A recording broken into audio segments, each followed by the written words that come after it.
So, in my philosophical practice with others, I endeavor to follow, to pursue the line, the through line, the unfolding intelligibility, what appears to be intelligible between us, serving that, following that, endeavoring to to participate in its unconcealment, in its revealing itself.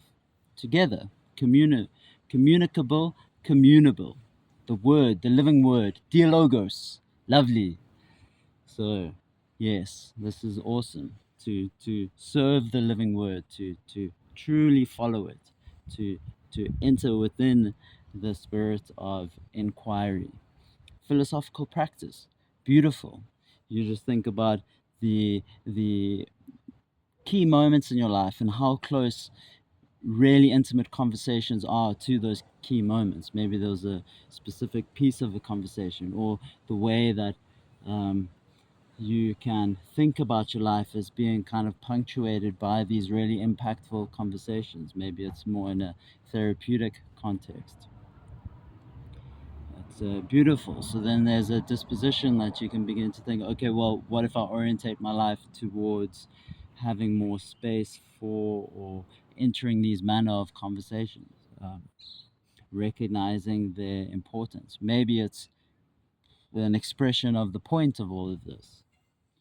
We can make it even more lovely. We can say that when you do that and you orientate yourself towards, say, a virtue, then you not only entertain the propositional content of the virtue, but you begin to enact that virtue, and you come to know it by enacting it. So the act of pursuing and inquiring and dialoguing over or through a virtue is the act of cultivating the virtue. Wow, that's a fantastic.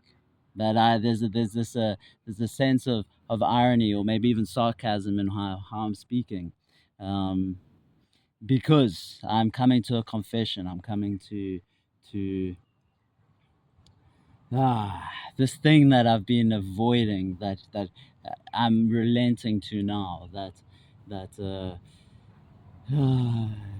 yes, it's of the manner of a confession, of a just trying to get with it, and that is the fact that it's more often the case, rather than logos, it's pathos, and so the skill set that is required is different. What I seem to be asked to be moving through increasingly is pathos. So then this is a rebranding. It's Dia-pathos. My philosophical practice is Dia-pathos. Through pathos. Maybe every now and then, when entered in good faith, a lightning bolt of logos comes in, and we get a sense of the pathology that is governing us, that we are steeped in, that we are stenched in, that we're coming from, the trash of our being together and of our relationship. It's a shiny image of Dialogos, and yes, we love and we esteem wisdom, and it's bullshit, because the truth of our continued relationship with each other, and now this is quite a royal you and we, blah, blah, blah, whatever. I'm sitting against the wall and it smells like someone peed there, some trash over there. I don't know. I just when I'm walking around, there's a lot of homelessness in my relationships. There's a lot of pathos, and so this is me endeavoring to, or confessing, or saying that for me to authentically be philosophical, I have to encounter and I have to grapple with and come to terms with this fact that the primary thing, or the skill that I'm most asked to acquire, the virtue I'm asked to be in touch with, is the virtue of being through pathos. Dia-pathos. So Dialogos is fantastic. The living word, to follow the living word, to be through the living word.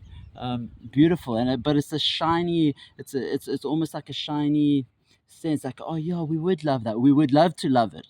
But the loving it is trash. The loving it is shit, because you have to get through the pathos. You have to let the pathos be there. So Dia-pathos more than Dialogos. It's an inflamed confession, uh, lament, invitation.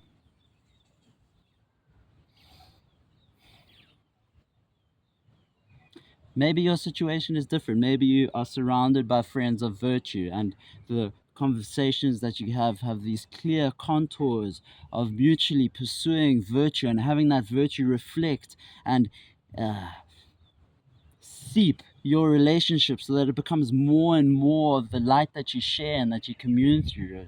Yes, wow, glimpses, fantastic, and really pivotal moments in my life by encountering this silent friend of virtue who reflects something, and mutually we follow this thing together, and I learn something about myself in that process, and I gain that conviction that what is truly worthwhile is to follow that through line, to follow that through line always, that me loving the other is loving that intelligible through line. More than I can know any good for them or for the other, I can only do them good by myself, pursuing that through line of what is good, of what is worthwhile, of what unfolds as being actually intelligible between us. It's fantastic. Um, but then there's the reality and the trash, and the fact that the skill set, the virtuosity that is increasingly asked for, and that I avoid, and that's why this sense of confession here, and I'm relenting to something, and I'm bringing something forward. It's that the fact is that the primary thing is often pathos, and that requires a different manner of skill set, a way of being opposed to another, sometimes even embodied factuality. Speech fails. What do you do philosophically in relationship when speech fails? That's a Speech will fail because of the entrenchment of a certain pathology.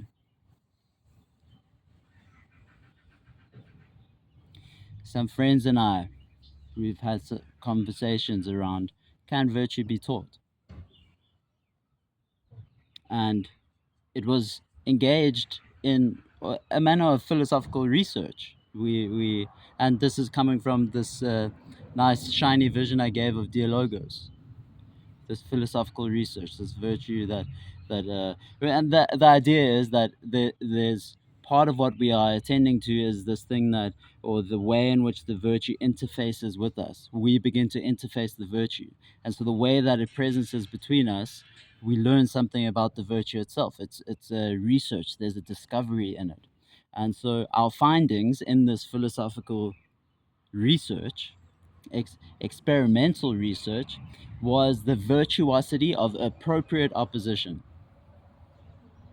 Now, take that as you will. This is just a guy sitting by some trash bags and his friends who he studied with, and they saying that they did this philosophical research, and that the virtuosity that impressed itself upon them and interfaced with them and asked to be the virtuosity to be cultivated within this context was that of appropriate opposition. Maybe there's something to explore there. Who knows? So, rebranding, philosophical practice, from Dialogos to Dia-pathos.